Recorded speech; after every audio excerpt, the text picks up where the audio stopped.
Mandi yuk. Sin 1, take 1. Acan. An-nadzafatu minal iman. Kebersihan sebagian daripada iman. Kita tahu bahwa mengapa kok syariat menyarankan agar kita sebelum melakukan ibadah itu harus bersih, harus suci, berswangi.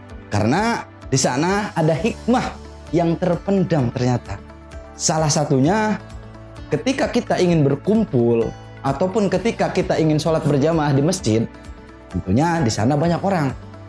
Nah, agar kita tidak mengganggu orang lain, maka di sana kita harus bersih terlebih dahulu. Tidak hanya manusia loh yang merasa benci ketika di depannya itu bau. Mungkin ya karena emang gak enak gitu bau badannya. Akhirnya di sana ternyata syariat ketika kita akan melaksanakan suatu ibadah harus bersuci terlebih dahulu. Sebelum melangkah lebih jauh, alangkah baiknya jangan lupa like, share, comment, and subscribe. Jis, open yo. Abdul Aziz, intro.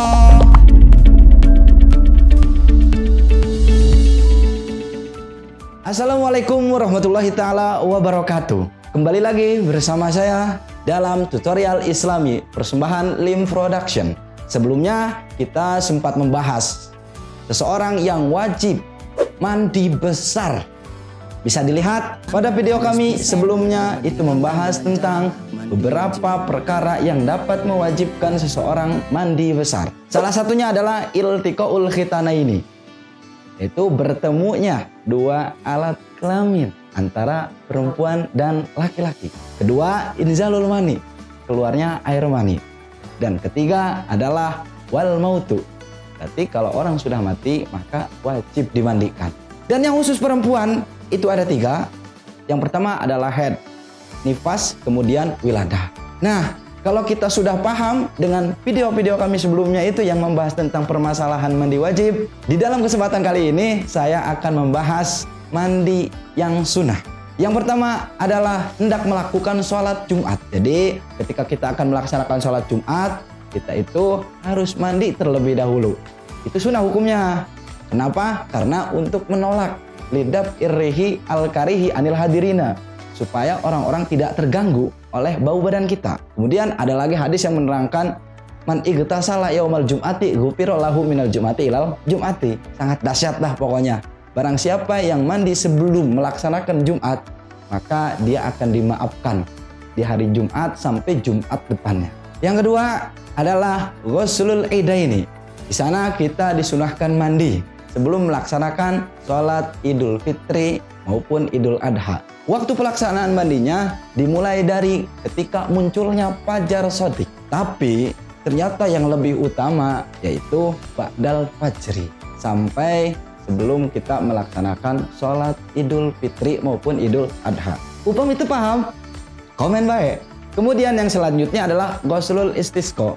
Jadi ketika kita akan meminta hujan kepada Allah, mungkin karena kemarau yang panjang, akhirnya keringan melanda, khususnya di negeri Indonesia, di sana disunahkan untuk melaksanakan sholat istisqa. Dan pula disunahkan untuk mandi. Waktu pelaksanaan mandi istisqa ialah sebelum sholatnya istisqa itu dimulai. Berarti kalau sudah melaksanakan sholat istisqa, tidak ada hukum kesunahan mandi di sana. Kemudian selanjutnya adalah mandi sebelum melaksanakan sholat khusuf atau sering dikenal sebagai sholat gerhana rembulan. Jadi di sana sebelum kita melaksanakan sholat khusuf ataupun sholat gerhana rembulan itu disunahkan mandi terlebih dahulu. Tidak hanya sholat gerhana bulan, ternyata di dalam sholat gerhana matahari pun kita disunahkan mandi terlebih dahulu. Waktunya yang terpenting ketika awal muncul gerhana itu kita sudah disunahkan untuk mandi. Berarti kalau semisalkan waktunya ataupun gerhananya itu sudah tergelincir, sudah hilang, sudah tidak terlihat, maka kesunahan mandi itu sudah hilang pula. Selanjutnya, ini yang paling asing mungkin baru didengar. Ghuslun min ghuslil maiti. Mandi sesudah memandikan mayit.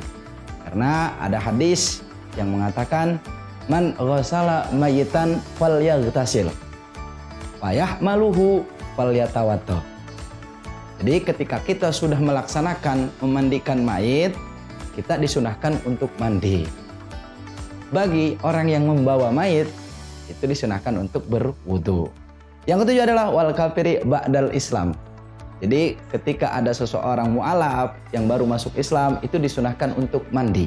Namun di sini yang perlu diperhatikan adalah menurut pendapat kaul asoh bahwa kalau ada seorang mu'alaf sebelum masuk Islam dia itu junub, maka ada dua. Berarti yang pertama dia harus melaksanakan mandi junub, yang kedua disunahkan untuk mandi karena baru masuk agama Islam. Mengapa kok di sana ada hukum sunnah? Karena di dalam kitab Tausih syarahnya Fathul Qorib mengatakan itu adalah lita'dimil islami. Jadi untuk mengagungkan agama Islam.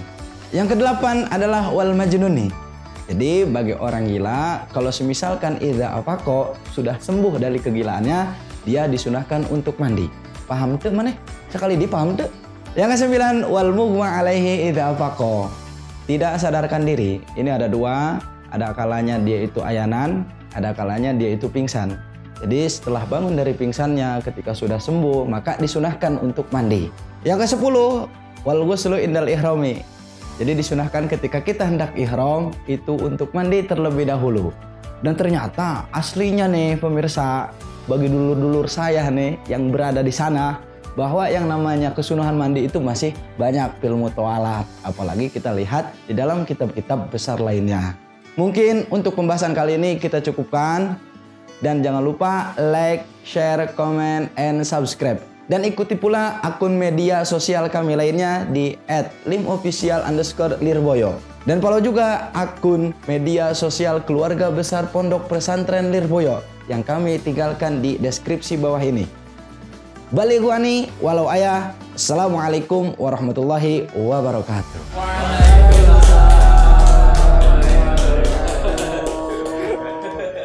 Kamera roll. Scene 1 take 2. Jalan.